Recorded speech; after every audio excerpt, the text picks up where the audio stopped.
Hello दोस्तों, नमस्कार। बहुत स्वागत है आपका एग्ज़ाम गुरुजी चैनल के डेली करंट अफेयर्स के वीडियो में। आज 8 अगस्त 2020 है और आज की वीडियो की पीडीएफ डाउनलोड करना मत भूलिएगा। ये पीडीएफ आपको हमारे टेलीग्राम चैनल से मिल जाएगी, जिसकी लिंक नीचे डिस्क्रिप्शन में दी गई है।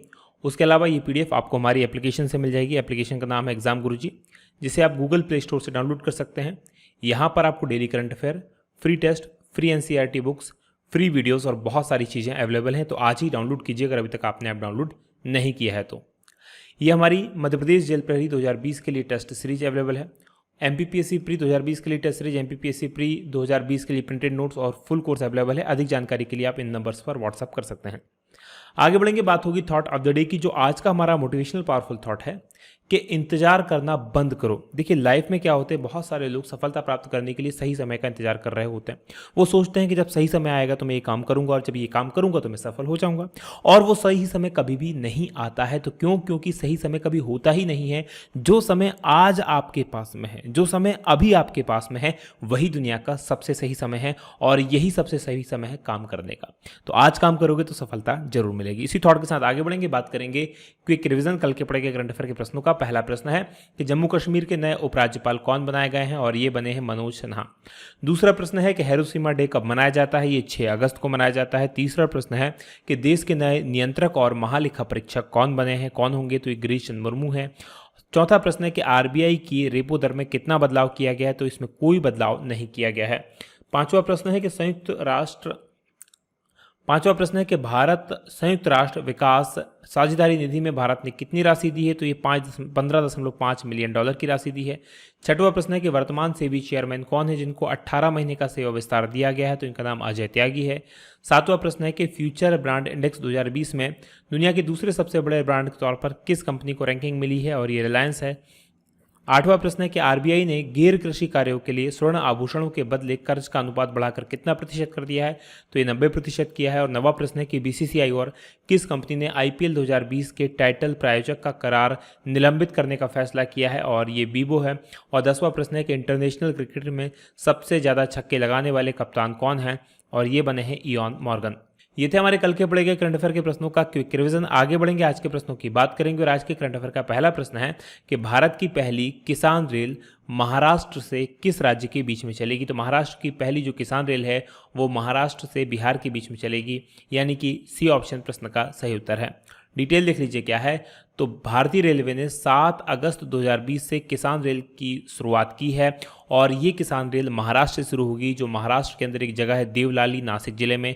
यहाँ से शुरू होकर बिहार के दानापुर, जो कि पटना में है, इनके बीच में चलने वाली है। और इस ट्रेन की मदद से जो किसानों के द्वारा उपजाई गई ताज़ा सब्जियां होती हैं, फल फूल मछली, इस प्रकार के जो पदार्थ जो बहुत जल्दी ख़राब हो जाते हैं, तो उनको एक छोर से दूसरे छोर तक पहुंचाने का काम किया जाएगा। इस ट्रेन में कोल्ड स्टोरेज की सुविधा होगी ताकि वो चीज़ें खराब ना हो। और ये ट्रेन नासिक से शुरू होकर कहाँ कहाँ इसका स्टॉपेज है, तो नासिक रोड, मनमाड़, जलगांव, भुसावल, बुरहानपुर, खंडवा, इटारसी, जबलपुर, सतना, कटनी, मणिकपुर, प्रयागराज, पंडित दीनदयाल उपाध्याय नगर और बक्सर से होती हुई यहाँ पर पहुँचेगी। आगे बढ़ेंगे, बात करेंगे दूसरे प्रश्न की कि राष्ट्रीय हथकरघा दिवस कब मनाया जाता है, तो राष्ट्रीय हथकरघा दिवस जो मनाया जाता है वो मनाया जाता है 7 अगस्त को, यानी कि बी ऑप्शन प्रश्न का सही उत्तर है। डिटेल देख लीजिए क्या है। तो 7 अगस्त को राष्ट्रीय हथकरघा दिवस के रूप में मनाया जाता है, और इसका उद्देश्य जो है कि हथकरघा जो हाथों से बुनाई वगैरह का काम करते हैं, तो हथकरघा के कारीगर हैं उनको सम्मानित किया जाए और देश में हथकरघा उद्योग पर को लाइट में लेके आया जाए। राष्ट्रीय हथकरघा दिवस जो है भारत के सामाजिक आर्थिक विकास पर हथकरघा के उद्योग का जो योगदान रहा है और कारीगरों की आय में वृद्धि किए जाने पर मेनली फोकस करता है। बात करेंगे तीसरे प्रश्न की कि यूपीएससी के नए अध्यक्ष कौन बने हैं, तो हाल ही में यूपीएससी का रिजल्ट आया है और इसके बाद यूपीएससी के नए अध्यक्ष बने हैं, और ये बने हैं प्रदीप कुमार जोशी, यानी कि डी ऑप्शन प्रश्न का सही उत्तर है। डिटेल देख लीजिए क्या है। तो शिक्षाविद प्रोफेसर प्रदीप कुमार जोशी, इनको संघ लोक सेवा आयोग यानी यूपीएससी के नए अध्यक्ष के रूप में नियुक्त किया गया है, और ये अरविंद सक्सेना जो अभी तक यूपीएससी के अध्यक्ष थे उनका स्थान लिया है इन्होंने, और यूपीएससी अध्यक्ष के रूप में इनका कार्यकाल जो पूरा कर चुके थे उनका स्थान लिया है। जोशी जो है वो मध्य प्रदेश और छत्तीसगढ़ लोक सेवा आयोग दोनों के भी अध्यक्ष पूर्व में रह चुके हैं। आगे बढ़ेंगे, बात चौथे प्रश्न की होगी कि श्रीलंका में किसकी पार्टी ने वहां का संसदीय चुनाव जीता है, और ये चुनाव जीता है महिंदा राजपक्षे की या महिंदा राजपक्षे की पार्टी ने, यानी कि ए ऑप्शन प्रश्न का सही उत्तर है। डिटेल देख लीजिए क्या है। तो श्रीलंका के वर्तमान प्रधानमंत्री हैं महिंदा राजपक्षे, और इनकी अगुवाई वाली जो पार्टी है श्रीलंका पोदुजना पेरामुना, तो इसको SLP कहा जाता है। तो इसने संसदीय चुनाव में जीत हासिल की है, बड़ी जीत मिली है। 225 सीटों के वहां पर जो चुनाव हुए थे उसमें SLPP को 145 सीटें मिली है, लगभग 2/3 बहुमत इनको मिला है। इसके अलावा साजिद प्रेमदासा की पार्टी है समागी जना बालाबेयागा, और इसको 54 सीट मिली है। और एक और जो पूर्व प्रधानमंत्री थे रानिल विक्रमसिंघे है, उनकी पार्टी थी यूनाइटेड नेशनल पार्टी, और इसको एक भी सीट नहीं मिली है। और जबकि यूएनपी जो है वो देश की सबसे पुरानी राजनीतिक पार्टी में से एक है, तो ये आपको याद रखना है। अच्छा, इनके भाई जो वर्तमान में वहाँ पर राष्ट्रपति हैं, तो क्या है इनकी डिटेल। तो जो श्रीलंका है वहाँ की राजधानी कोलंबो में स्थित है श्री जयवर्धनापुरे कोट्टे, और राष्ट्रपति वर्तमान में गोटाबाया राजपक्षे हैं जो कि महिंदा राजपक्षे के छोटे भाई हैं। मुद्रा यहाँ की श्रीलंकन रुपया है। चलिए मैप में मैं आपको अब श्रीलंका लिए चलता हूँ। तो जैसा कि आप स्क्रीन पर देख पा रहे हैं, हमारा भारत, और हमारे भारत से आपको श्रीलंका जाना है तो मूव करना पड़ेगा नीचे की तरफ दक्षिण में। भारत के दक्षिण में जाएंगे तो ये आपको जो ऑरेंज कलर का देश दिखाई दे रहा है ये श्रीलंका है, जिसकी राजधानी कोलंबो में स्थित है। और भारत और श्रीलंका के बीच में पाक जल संधि है, पाक स्ट्रेट है, ये आप याद रखेंगे।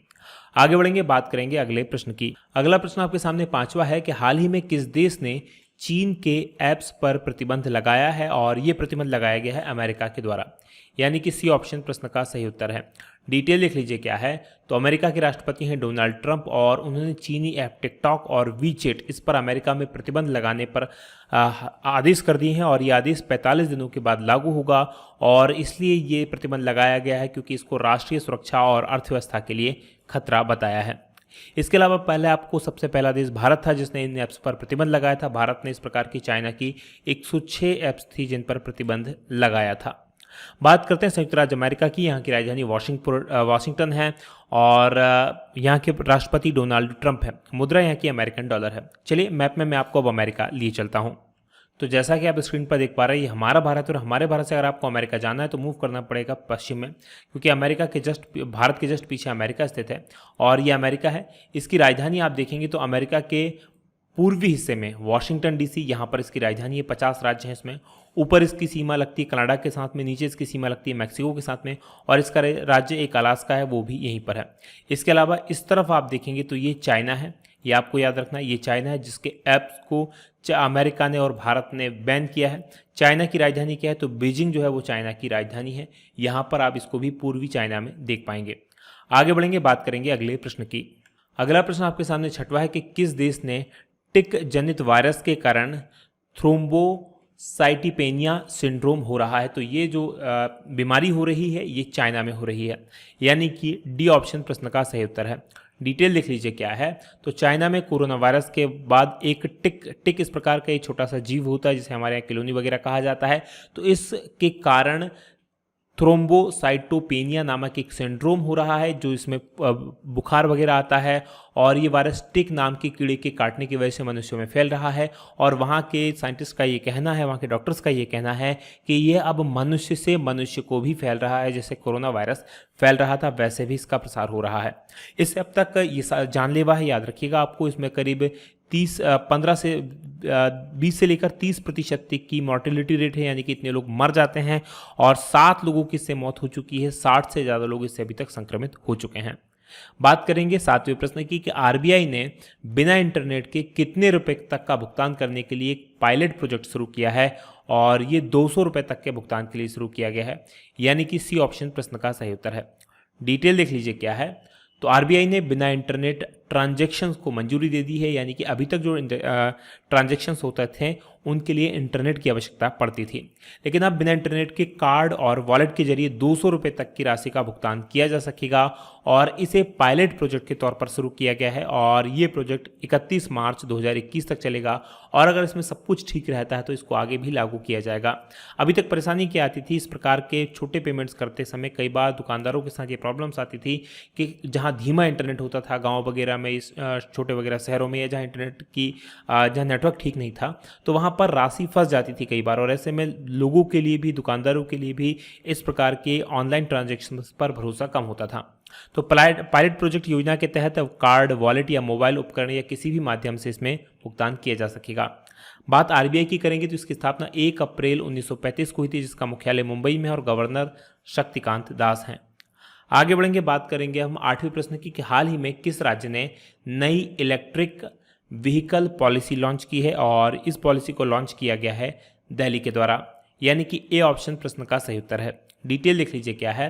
तो दिल्ली के मुख्यमंत्री हैं अरविंद केजरीवाल और इन्होंने इलेक्ट्रिक व्हीकल पॉलिसी नई लॉन्च कर दी है, और इसके तहत दिल्ली की जो सरकार है वो टू व्हीलर्स, ऑटो और ई रिक्शा के जो मालवाहक वाहन हैं उनके लिए 30,000 रुपये और कारों के लिए 1.5 लाख रुपए तक का इंसेंटिव उपलब्ध करवाएगी, यानी इतनी छूट देगी।